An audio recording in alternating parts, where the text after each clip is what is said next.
तुरंत इस वक्त की बड़ी हो रहा ये एक्चुअली कहानी पूरी छल की है। इसमें डायरेक्ट रूप से आप डरा रहे हो। मैंने जिंदगी में ऐसा कोई मसीहा नहीं देखा जो महिला सम्मान ही नहीं कर पाया, घर पे आके बोला कि बेटी को मेरे साथ में कर दो, मेरी छोटी बहन रहेगी। क्योंकि रियलिटी में तो उसने समाज को कोई रिजल्ट दिया ही नहीं है। दलित समाज का कोई नेता नहीं है, ये जो है खाली पैसा कमाने का काम कर रहा है। दलित समाज के नाम ले लेंगे। जो भी निर्णय होगा हम इकट्ठा होकर के जो है इसका प्रोटेस्ट करेंगे। और जो सच्चे दलित हितैषी है उन्हीं के साथ मेरे चंद्रशेखर सरी के धोखेबाज शोषणकर्ता के साथ में ना रहे।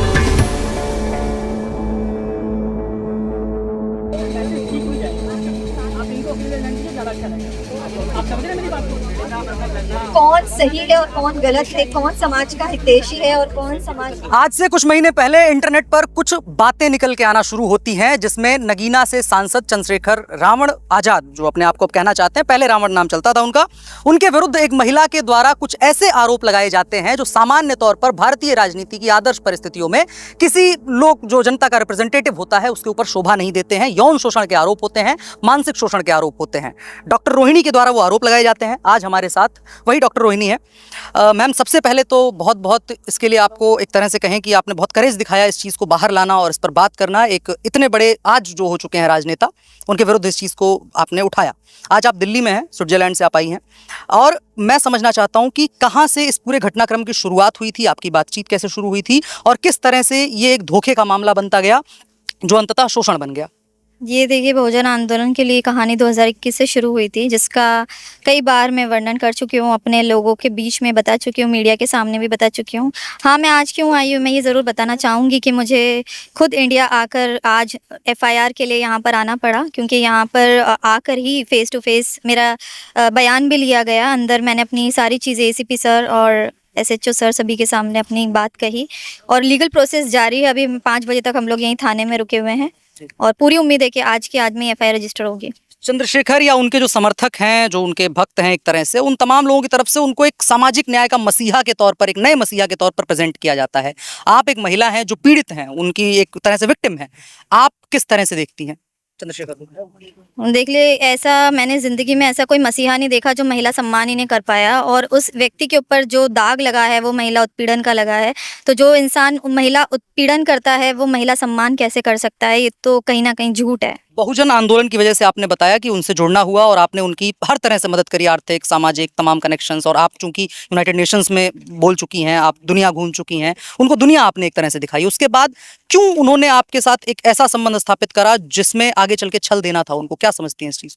ये एक्चुअली कहानी पूरी छल की है। इसमें ईमानदारी उस व्यक्ति की तरफ से थी ही नहीं। उसने तो सिर्फ अपना एक पॉजिटिव साइड कहीं ना कहीं देखा कि अगर यहाँ कुछ नहीं होता है, राजनीति में अगर ख़त्म कर दिया जाता है या राजनीति नहीं चमकी, तो स्विट्जरलैंड एक बैकअप पॉइंट है, वहाँ जाकर सेटलमेंट का ऑप्शन मिल जाएगा। आपको एक तरह से बैकअप के तौर पर देखा? बिल्कुल। अब मैं इस पूरे ट्रैप को जब समझती हूँ तो कहीं ना कहीं अब ये समझ आ चुका है कि हाँ, राजनीतिक सफलता नहीं मिलेगी तो कहीं ना कहीं व्यक्तिगत सफलता के लिए, क्योंकि कई बार विदेश में रहने वाले लोगों को एक इसी तरह के ऑब्जेक्ट के रूप में देखा जाता है। और मैंने भी ये फील किया, क्योंकि वो कई बार इस चीज़ को बोलते रहे कि मैं वहाँ पर आ जाऊँगा। उनके कई ऐसे मैसेजेस हैं जिसमें उन्होंने कहा कि हमारी शादी हो जाएगी तो मेरे लिए वहाँ आना आसान होगा, मैं एक लीगल पार्टनर के तौर पर वहाँ पर आपके साथ रह सकता हूँ। और वो पहले से शादीशुदा थे, उसके बावजूद वो आपसे लगातार ये बात मुझे शुरुआत में नहीं पता थी। अगर पता होती तो मेरे जैसे इंटेलेक्चुअल महिला जो स्विट्जरलैंड में रह रही है वो कभी भी इस तरह के रिश्ते में नहीं आती। और जो भारत में दलित युवा हैं और जो चंद्रशेखर के पीछे पीछे चलते हैं और उनको अपना एक नेता के तौर पर मानते हैं, आप किस तरह से उनको मैसेज देना चाहेंगी आज की तारीख में, उन युवाओं को, उन तमाम लोगों को जो कहीं ना कहीं उनके पीछे, उनको एक उनमें एक उम्मीद नजर आती है? क्योंकि देखिए, समाज को सच्चाई, ईमानदारी देखनी बहुत ज़रूरी है। अंधभक्ति तो किसी भी तरह से सही नहीं होती है। जो सच है वो लोगों के सामने है। लीडर हमारा वो होता है जो हमें सही मार्ग दिखाए, सही रास्ता दिखाए। जो लीडर खुद वुमेन एक्सप्लॉयटेशन और इस तरह के केसेस में फंसा हो, वो समाज को क्या आईना दिखाएगा? जिसके अंदर संघर्ष करने की ताकत नहीं, जो सेक्रीफाइस नहीं करना चाहता हो, जिसको स्ट्रगल नहीं करना आता हो, वो कैसे हमारा लीडर बनेगा? लीडरशिप क्वालिटी कहाँ से हुई है? तो ये समाज को समझना होगा। अगर वो व्यक्ति जेल नहीं जाता एक बार, तो शायद वो समाज को अपने संघर्ष की कोई कहानी भी नहीं सुना पाता कि मैंने समाज के लिए ये किया, क्योंकि रियलिटी में तो उसने समाज को कोई रिजल्ट दिया ही नहीं है, कहीं किसी भी उत्पीड़न में न्याय दिलाया ही नहीं है। आज हमारे हजारों युवाओं का उल्टा भविष्य बर्बाद किया है। तो कैसे ये लीडर हुआ? दलित कम्युनिटी की पॉपुलेशन इंडिया में बहुत ज़्यादा है और उस पॉपुलेशन में बहुत ज़्यादा युवक आज भी अनपढ़ हैं, कहीं ना कहीं झूठे इस तरह के प्रलोभन और किसी को भी अपना लीडर बना लेते हैं, मसीहा बना लेते हैं। तो मैं उन्हीं का सबसे ज़्यादा एक तरीके से कह सकते हैं नुकसान है, क्योंकि वही जेल जाते हैं, वही मरते हैं, वही लड़ाई लड़ते हैं और नुकसान भी उन्हीं का ही है। तो मैं तो उन मासूम युवाओं को भी समझाऊंगी कि ऐसे लीडर के पीछे मत जाइए जिसकी वजह से आपके भविष्य, क्योंकि आपके घर में रोटी देने कोई नहीं आएगा, आपकी रोटी आपको खुद कमानी पड़ेगी। और जब आपके ऊपर पुलिस केसेस रहेंगे, एफआईआर होगी, तो ना आपको सरकारी नौकरी मिलेगी, ना आप किसी तरह से विदेश जा पाओगे, ना आप एक सम्मान का जीवन जी पाओगे। तो आपको सबसे पहले तो अपने ऊपर फोकस करना चाहिए। क्योंकि आप अपने आप को कहती हैं कि मैं बाबा साहब अम्बेडकर को मानती हूं और उनके आदर्शों पर चलती हूं, आप आज इंडिया में कैसी दलित लीडरशिप देखना चाहती हैं, कैसा चाहती हैं कि जिससे दलित युवाओं का, दलित समाज का और भला हो, बेहतर चीजें हो सकें? देखिए, समाज का भला एक ईमानदार नेतृत्व ही कर सकता है, और ईमानदार नेतृत्व आज की तारीख में मुझे चंद्रशेखर में तो कहीं से कहीं नजर नहीं आता है। तो क्योंकि बहुजन लीडरशिप में हमेशा ईमानदारी ने ही राज किया है और ईमानदार नेतृत्व ही काम कर पाता है। तो जिस दिन एक ईमानदार लीडर समाज को मिलेगा जो उनके लिए खून तक बलिदान कर देगा, खून की बलि तक चढ़ा देगा, एक तरीके से सेक्रीफाइस करेगा, वही लीडर हमारी समाज को आगे बढ़ाएगा। Thank you. एक बस आखिरी सवाल, बहुत देर से आप मीडिया से बात कर रही हैं और मैं समझ पा रहा हूं कि आप किस स्थिति से गुजर रही होंगी। आज आप थाने में आई हैं, पुलिस से लंबी बातचीत हुई, मैं आप पूरी चीज़ों को फॉलो कर रहा हूँ, सुबह से हम बैठे हुए हैं। क्या बातचीत हुई है और क्या उम्मीदें आपको नजर आ रही हैं? ये लीगल प्रोसेस स्टार्ट हो गई है, मेरा बयान ले लिया गया है और अभी कुछ और 1-2 चीज़ें बाकी है जिसमें मुझे 5 बजे तक यहाँ रुकने के लिए कहा है और पूरी उम्मीद है कि आज एफआईआर रजिस्टर होगी। देखो, मैं तो उसकी रोहिणी की माता जी हूँ, मैं नूतन घावरी बोल रही हूँ, है ना। ये मध्य प्रदेश से आई हूँ मैं, और मैं तो चाहती हूँ कि मेरे को मेरी बच्ची को न्याय मिले। बस क्या गलत किया है चंद्रशेखर ने? उसने उसके संग गलत करा है, उसके दिमाग से खेला, उसके शारीरिक उसका शोषण करा है। तो मैं चाहती हूँ कि मेरी बेटी को न्याय मिल जाए। बस घटनाक्रम की जानकारी तो अभी लगभग 6 महीने 8 महीने पहले मालूम हुई, एक्स के माध्यम से। बिटिया ने एक्स पे डाला, हमको भी नहीं बताया कि पापा ये हो गया। हालांकि बीच में बोलती थी कि मैं चंद्रशेखर रावण के साथ में रह के ये दलितों के लिए काम कर रही हूँ और भीम आर्मी के लोगों की मदद कर रही हूँ, क्योंकि मैं भी सोशल एक्टिविस्ट हूँ और दलित एक्टिविस्ट हूँ। मैं अम्बेडकर जी को फॉलो करते और ये लोग भी अम्बेडकर जी को फॉलो करते, और चूँकि दलित समाज में वाल्मीकि कम्युनिटी भी आती है तो मैं इसलिए इनके माध्यम से जुड़ी हूँ इनके पास में। फिर बाद में पता चलता है कि वो तो शादी का लोभ लालच दे रहा और शादी का आश्वासन, झूठा आश्वासन देके उसने पहले तो मानसिक शोषण किया कई साल 2 साल तक। तो बोलता रहा मैं तुम कैसे भी करके मेरे से शादी कर लो, ये कर लो, लोभ लालच दिया कि मैं कुंवारा हूँ और हम सब साथ में रहेंगे तो एक बहुत बड़ा दलितों का मूवमेंट इकट्ठा कर लेंगे, इस तरह मालूम पड़ा कि उसके शारीरिक शोषण भी किया। फिर बाद में पता चला 23-24 को कि शादीशुदा भी, एक बच्चे का बाप भी है, और उसके बाद में देखो इसने इसके साथ में बिटिया को बहलाया फुसलाया और शारीरिक शोषण किया इसने। ये सब भ्रमजाल में तो हम फंस गए, मेरी बेटी फंस गई कि पूरे दलितों का उत्थान ये चंद्रशेखर आज़ाद के माध्यम से हो सकता है। सांसद भी बन गया, बाकी सांसद के यानी कि सांसद के को बेनकाब अब हुआ ना कि उसने देखो लो सांसद बनने के पहले हमारी बिटिया का शारीरिक शोषण कर दिया। जो देश का दलितों का हितैषी कहलाता था उसकी घिनौनी हरकत अब मालूम पड़ी ना। अब देश को मालूम पड़ेगी कि ये तो यार एक तरीके से इसने कौन सा आवरण पहन रखा था, दलित हितैषी का वो बन रहा था और दलित की बेटी का शोषण कर दिया। जिसको मध्य प्रशासन ने 1 करोड़ रुपए की स्कॉलर दी उसी का हार्स कर दिया। जो बेटी तो मैं दलित मूवमेंट को आगे बढ़ाने के लिए आपसे जुड़ी और उसी का आपने शारीरिक और मानसिक शोषण कर दिया। तो भारत के जो दलित समाज है उसको क्या संदेश देना चाहेंगे? अपना जीवन बर्बाद ना कर रही है। अभी देखा नहीं आपने यूपी में कम से कम 200 लोगों पे इन्होंने भीम आर्मी के युवा जो इसके लोभ लालच में कि हमारा कुछ हितैषी बनेगा, वो जाके पीछे जाके पलटते भी नहीं। आज 200 लोग जो अपनी शिक्षा को छोड़ के वो ये इनके पीछे भूत बन के घूम रहे हैं। आज एक पढ़ी लिखी उच्च शिक्षित बेटी का वो शोषण कर सकते हैं तो तुम्हारा शोषण क्यों नहीं कर रहे? तुम्हारा शोषण ये कर रहे हैं कि आपकी भीड़ बता के वो अपना चेहरा निखार लेते हैं और बाद में वो पीछे छुप जाते हैं राजनीति का आवरण पहन के, और तुम तो झूठे झूठे केस लग जाते हैं आप पे, पुलिस केस लग जाते, तोड़ फोड़ के केस लग जाते हैं आप पे।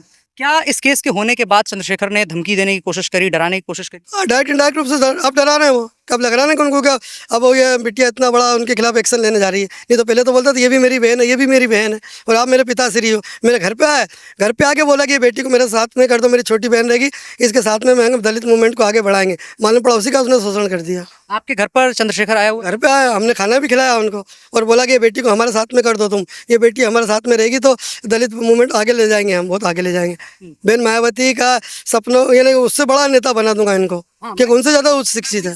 मायावती चूंकि दलितों के बीच में एक सबसे बड़ी नेता के तौर पर इस समय में उभरी, आज के तारीख में वो उनकी भी जगह लेना चाहते हैं। आप उन वोटर्स को, उस समाज को क्या संदेश देंगे कि क्या उनमें मायावती की कोई भी झलक? नहीं, मायावती जी जो राष्ट्र की नेता है, दलित नेता, उनकी मुकाबला तो कोई दलित नहीं ले सकता। देखिए ना कितने पाक दामन रही, 4 बार देश के इतने बड़े यूपी की वो मुख्यमंत्री रही, और आज उनके एक इशारे पर पूरा देश का दलित एकजुट हो जाता है। आज इन्होंने तो केवल युवाओं को बरगला रखा है, वो युवा बरगला में नहीं आए, और जो सच्चे दलित हितैषी है उन्हीं के साथ मेरे चंद्रशेखर सर के धोखेबाज शोषणकर्ता के साथ में ना रहे। मैम, अभी डॉक्टर रोहिणी का केस रजिस्टर होने के प्रोसेस में है, आप उनकी लॉयर हैं, एक तरह से लीगल एडवाइज़र के तौर पर भी आप काम कर रही हैं, वो विदेश में रहती हैं, हिंदुस्तान में अब केस होना, और चंद्रशेखर आज़ाद जो पहले जिनके नाम के आगे रावण लगा करता था, उनके विरुद्ध इस पूरे मामले को लड़ना कितना बड़ा चैलेंज है? देखिए, चैलेंज हम तब समझेंगे जब हम इसको पॉलिटिकल एंगल देखेंगे। अगर हम इसको एक आम इंसान के तौर पे देखेंगे तो हमारे कानून में ये लिखा है कि चाहे वो आम इंसान है, चाहे फिर वो कोई नेता है, चाहे वो अभिनेता है, सबके लिए लॉ प्रिवेल्स, और लॉ से ऊपर कोई नहीं है। तो जो सच है वो सामने आएगा। लीगली जो भी इन्होंने कंप्लेंट करी है, उस कंप्लेंट पे हमें आश्वासन मिला है कि इस पर जल्द से जल्द एक्शन लिया जाएगा। तो कानून साथ देगा, और मुझे पूरा विश्वास है कानून न्याय प्रणाली पे कि जो भी फैसला होगा वो सच जान के ही होगा। अभी क्या क्या चीज़ें कंप्लेंट में आई हैं, पुलिस क्या बातें कर रही है, डॉक्टर रोहिणी की तरफ से क्या बातें कंप्लेंट में लिखवाई गई हैं, या किन आरोपों के आधार पर इस पूरे मुकदमे को दर्ज करवाने की तैयारी है? देखिए, ये तो मैं आपको सिर्फ इतना ही बोलूँगी कि जो कंप्लेंट दर्ज हुई है वो बहुत जल्दी एफआईआर का रूप लेगी, और वो एफआईआर होते ही आप सबको सब चीज़ क्लियर होगी कि उसमें क्या एलिगेशंस हैं, क्या उसमें धाराएं लगी गई हैं। मुझे पूरा विश्वास है कि जो हम इस वक्त जहां हमने कंप्लेंट करी है वो दिल्ली पुलिस इस चीज़ को देख रही है, और एक सही और सच का साथ देने के लिए दिल्ली पुलिस ज़रूरी जो एक्शन है वो ज़रूर लेगी। इससे पहले आप ऐसे केसेस में शामिल हो चुकी हैं क्या लॉयर के तौर पर, जिनमें ये सामाजिक क्योंकि इशू है, ये सिर्फ एक मामला नहीं है जिसमें एक लड़की के साथ एक लड़के ने इस तरह की घटना को अंजाम दिया, बल्कि ये पूरी तरह से राजनीतिक है, और इसमें एक बॉडी जो है वो कम्प्लीटली पॉलिटिकल बॉडी है। तो क्या इस तरह के केसेस में आप पहले रह चुकी हैं, या आपने केस फॉलो किया है, तो क्या एक्सपीरियंस रहा है? देखिए, हमने ऐसे बहुत केसेस करे हैं जहाँ पे इस तरह के शोषण के केसेस होते हैं। मैं सरकारी पैनल पे भी हूँ, लेकिन देखिए कहीं ना कहीं आप इस चीज़ को मान के चलें कि जब तक आप आवाज़ नहीं उठाएंगे आपके लिए कोई खड़ा नहीं होगा। तो आज अगर रोहिणी इतनी दूर से 7 समुंदर पार जिसे कहते हैं, अगर आई है भारत और अपने लिए, अपने हक के लिए लड़ रही है, अपने न्याय के लिए लड़ रही है, तो मुझे नहीं लगता कि वो गलत है, और बहुत ही जल्द हमें इस चीज़ पे कुछ ना कुछ ज़रूर एक निर्णय पहुँचते हुए ज़रूर देखेंगे। अगर वो दलितों का सबसे बड़ा नेता है तो दलितों की बहन बेटियों के साथ जो है शर्मनाक क्यों बातें करता है? बात तो ये है ना, उसको बाबा साहब अम्बेडकर ने तो ये कहा था कि सम्मान का दर्जा देना चाहिए महिलाओं को, तो ये है। और हम लोग जो आए हैं चंडीगढ़ में, हमने चंडीगढ़ में भी मीटिंग करके शोभा यात्रा जो कमेटी के चेयरमैन समदस वैद जोसफ जी ने वाल्मीकि समाज को ये रिक्वेस्ट करी है, अगर आज सम्मान की लड़ाई है, अगर रोहिणी बेटी को सम्मान नहीं मिलेगा, तो जो है हम लोग समूचा चंडीगढ़ में वाल्मीकि समाज इकट्ठा होकर के जो भी निर्णय होगा हम इकट्ठा होकर के जो है ना इसका प्रोटेस्ट करेंगे। दलित समाज का कोई नेता नहीं है, ये जो है खाली पैसा कमाने का काम कर रहा है दलित समाज के नाम ले लेके। इसका घर देख लो इस समय, पहले क्या था और अब देख लेना।